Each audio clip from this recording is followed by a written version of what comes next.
উনি বলছেন যে আমরা যদি দুর্নীতি করি, যদি দুর্নীতির প্রশ্রয় দিই, আমাদেরকে পালাতে হবে, আমরা পালাতে চাই না। জিয়াউর রহমান মতোই সে কথা বলতেছেন, জিয়াউর রহমানের মতো সৎ জীবন যাপন করার চেষ্টা করতেছেন, উনি চেঞ্জ করার চেষ্টা করতেছেন। এখনই সব পারবে ঠিক তা না, ওনার মানসিকতাটা আপনি বললেন লন্ডন থেকে আসছে, হ্যাঁ লন্ডন থেকে আসছে, বোঝাই তো ওনার ভিতরে চেঞ্জ আসছে।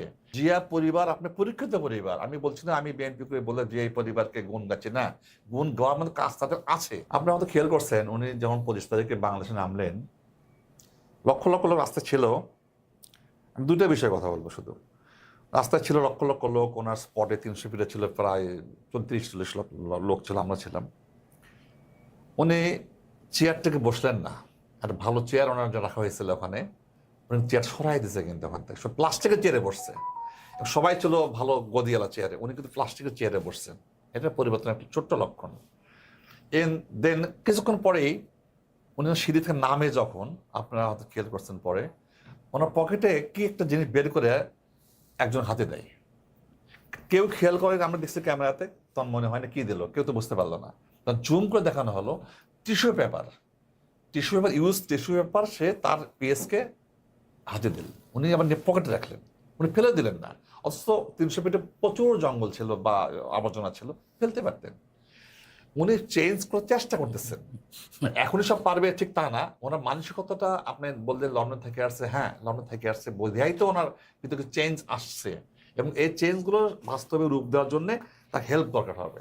এদেশের মানুষের এবার এমন হয় যে 54 বছর পরে সুযোগ একটা আসছিল, অনেক সুযোগই আসছে পরপর। আমাদের রিসেন্ট ইমিডিয়েট পাস যেটা 5 আগস্ট, এই 5 আগস্টটা একটা সুযোগ ছিল।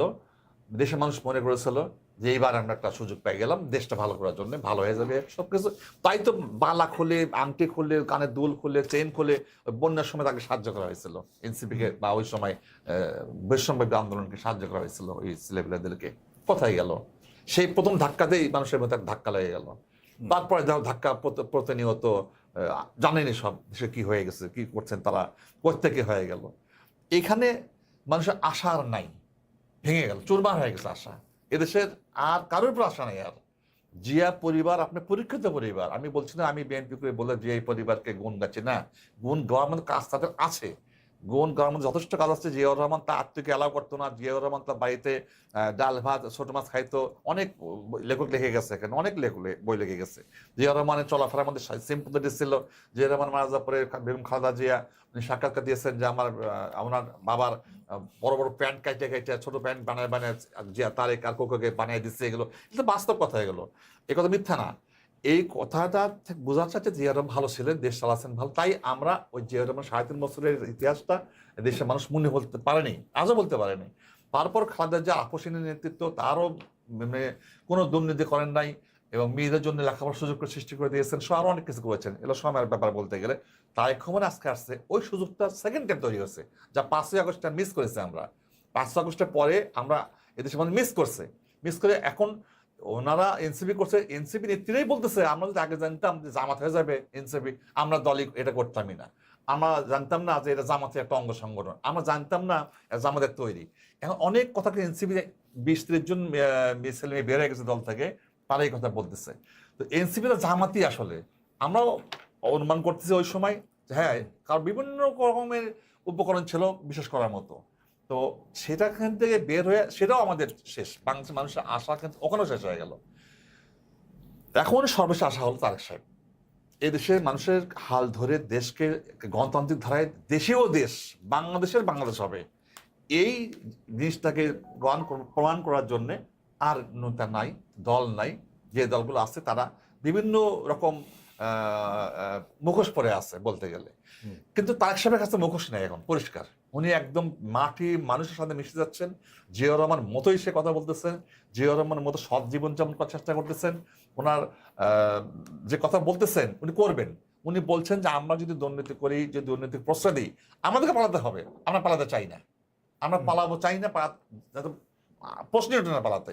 আমি কোনো দুর্নীতিকে প্রশ্রয় দেব না, ওনার পরিষ্কার বক্তব্য এটা। কোন রকম দুর্নীতি প্রশ্রয় আমি দিতে পারবো না, আমি কারোর লোড নিতে পারবো না, অনেক হয়েছে আর না, দেশটাকে এখন সঠিক রাস্তায় নিতে হবে। যার জন্য অনেক প্ল্যান উনি ধরবে, ত্রুটি চেপে ধরবে, যেখানে দুর্নীতি সে ত্রুটি চেপে ধরবে, যেই হোক না কেন, যেই হোক ধরবে। ইতিমধ্যেই আপনার ওনার আসার আগে অনেক রকম আপনারা দেখেছেন, অনেক শোকজ করেছেন, বড় বড় নেতা শোকজ করেছেন ছোট ছোট বিষয়ে। তো উনি কাউকে ছাড় দেবেন না। উনি জিয়াউর রহমানের মতো হতে পারবেন কিনা জানি না, জিয়াউর রহমানের সেই আদর্শ, সততা এবং কর্মঠ জীবনযাপনের জন্য যে ছিল উনি সে পালন করার চেষ্টা করতে যাচ্ছেন। এখন ভোটের যে বিষয়টা আপনি বললেন যে প্রশাসনিক কু, এটা একটা আলোচনা নিয়ে আসলেন কথাটা, এই অর্থে আমি একদম সত্য বলবো না, মিথ্যা বলবো না, কারণ কিছুটা তো ঘটনা ঘটে গেছে আপনার ডাকসু ভোটে বিভিন্ন রকম ঘটনায় কিন্তু কিছুটা প্রকাশ হয়ে গেছে যে তার ইঞ্জিনিয়ারিং ভালো বুঝে, ইঞ্জিনিয়ারিংটাকে ভালো বুঝতে পারে, কোথায় কি নক করলে কি হবে তার মানে 1 বছর আগে থেকে তাকে সেটিং করে রাখে দেওয়া হয়। মানে শোনা যায় যে তারা ক্লাস 5 থেকে তাকে বড় করে, টাকা পয়সা দিয়ে বড় করে লেখাপড়া করায়, ম্যাট্রিক ইন্টারমিডিয়েট পাস করে মিনিমাম ভর্তি করা যায়, তারপর তার কাছ থেকে বেনিফিট নেই। এক ধরনের কথা বাজার চালু আছে, তারা তো এটা করতেছেন এবং করছেনও। এবং সেই জন্য আমরা বলি যে বিএনপি যেটা করে সেটা প্রকাশ্যে বলে, গোপনে কিছু নেই, গুপ্ত কিছু নেই। আমরা গোপন ছিলামও না, গোপন বুঝিও না।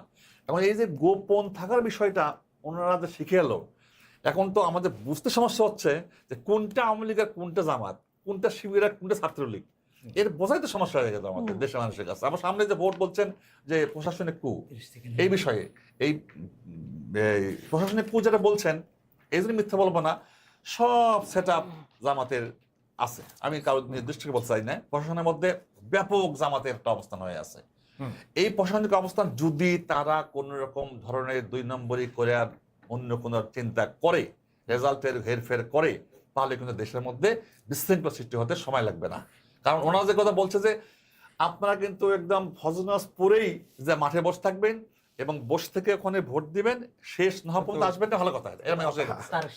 আমরা বলছি যে আমরা তাহাজ্জুদ থেকে মানে সবাই নামাজ পড়ে যাবে, এটা মোটামুটি নামাজ পড়ে এক জায়গায় এক হইছে, নামাজিরা যাবে এক হইছে। তাহলে এখানে আমরা রোজা ভেঙে গিয়ে দেখবো তাহলে এরকম আর কি। তো এখন ওখানে কিন্তু একটা বিষয় আছে, যারা নামাজ পড়বে না তাদের কি অবস্থা, ওখানে গোপন পারবে কিনা, এখানে কিন্তু একটা বিষয় আছে লুকায়িত, সব লাইনে দাঁড়ায় যাবে তো। লুকায়িত কিন্তু বিষয় আছে, যে লুকায়িত বিষয়টা আমাদের চোখে লাগতেছে না, কিন্তু মনে লাগতেছে কিছু একটা গোপনীয় বিষয় আছে, যে গোপনটা প্রকাশ হতে সময় লাগবে। তা আমরা চাই কোন রকম গোপনীয়তা না, যাকে মানুষ ভোট দিবে সেই ক্ষমতায় যাবে, এটা আমরা চাই।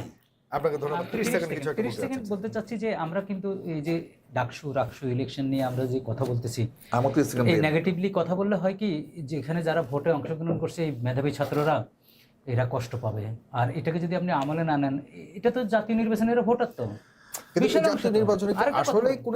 আমি উদাহরণ দিই 91-এ তো আমরা ধরেন ছাত্র দলের ফ্রন্ট লাইনে ছিলাম, তখন ছাত্র দল ছাড়া বিএনপিও ছিল না। 91-এর ইলেকশনে অনেক এলাকায় বিএনপি খুঁজে পাওয়া যেত না, ছাত্র দল করত।